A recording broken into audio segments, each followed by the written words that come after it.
Hello दोस्तों, नमस्कार। हम बात करने वाले हैं इस वीडियो में आरआरसी ग्रुप डी जो एग्ज़ाम 2021 में होने वाला है। ये एग्ज़ाम कब से स्टार्ट होगा और सबसे बड़ी बात है कि क्या पढ़ें जिससे सिलेक्शन हमारा 100% हो जाए। दोस्तों, बिल्कुल फालतू को मत पढ़िए, क्योंकि यहाँ पर जो इसका सिलेबस है मैथ, रीजनिंग और साइंस का बहुत ज़्यादा रहता है। आप इसको पहले अच्छे देख लीजिए, फिर बात करते हैं एग्ज़ाम ये कब से स्टार्ट हो सकता है। यहाँ पर अगर हम सिलेबस की बात करते हैं तो आपके सामने सिलेबस दिख रहा होगा। यहाँ पर देखिए, जनरल साइंस के जो प्रश्न आएंगे 25 प्रश्न पूछे जाते हैं।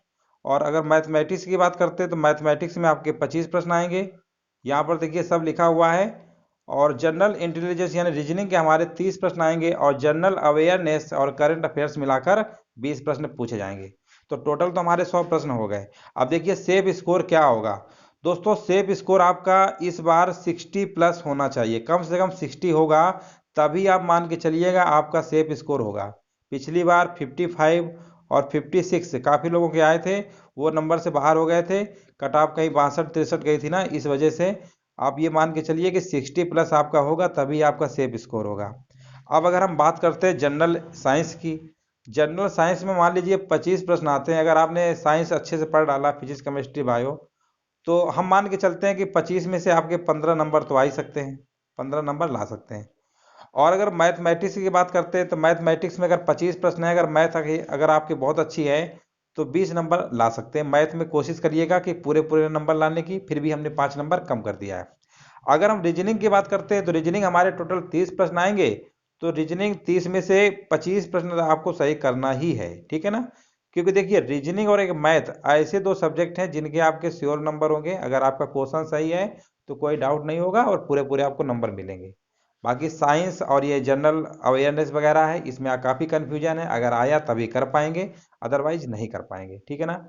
और अगर हम बात करते हैं जनरल अवेयरनेस की, ठीक है, 20 प्रश्न आएंगे, मान लेते हैं कि कम से कम 10 प्रश्न तो आप कर ही लेंगे, ठीक है। टोटल जोड़ के देखते हैं कितना हमारा पहुंचता है। 5 5 10 की जीरो, और 2 2 4 5 6 7 यानी 70। देखिए, हमने बताया था कि 60 प्लस होना चाहिए, यानी 60 है तो भी सिलेक्शन होने के चांसेस बहुत ज़्यादा रहेंगे इस बार। अगर आप इस तरीके से अगर आप टारगेट लेके चलेंगे, अब देखिए साइंस में से हमने मान लीजिए 15 प्रश्न, हमने मान लो हमने कहा कि 15 नंबर ला सकते हैं, 10 प्रश्न बहुत होता है तो 15 आराम से आ जाएंगे। और कोशिश करिएगा कि मैथ रीजनिंग है ना, ये आपका जितना ज़्यादा सही होगा उतने ही आपके चांस बहुत ज़्यादा होंगे। साइंस वगैरह कितना भी पढ़ेंगे काफ़ी कन्फ्यूजन होगा, बट मैथ रीजनिंग आपके लिए बहुत ही पॉजिटिव मतलब रहेगा, आपके नंबर इसके अच्छे मिलेंगे। तो ये दोस्तों, अब बात करते हैं एग्जाम कब हो सकता है। तो देखिए, एग्जाम को लेकर अप्रैल में तो होगा ही नहीं, ये भी आप मान लीजिए। और इसका अगर एग्जाम की अगर हम बात करते हैं तो इसका जो एग्जाम होगा ना, 15 मई, यानी आप मान सकते हैं मई के दूसरे सप्ताह से इसके एग्जाम होने के चांस बहुत ज़्यादा हैं। काफ़ी लोगों के कमेंट ये भी आ रहे थे कि सर एनटीपीसी सीबीटी 2 का पेपर इसके बाद होगा। नहीं, पहले ग्रुप डी का होगा, उसके बाद ही हमारा एनटीपीसी सीबीटी 2 होगा। तो उम्मीद है दोस्तों समझ गए होंगे। आपको ज़्यादा से ज़्यादा फोकस करिए, मैथ रीजनिंग ये आपके 100% सिलेक्शन दिलाएंगे। ग्रुप डी की स्पेशली हम बात कर रहे हैं।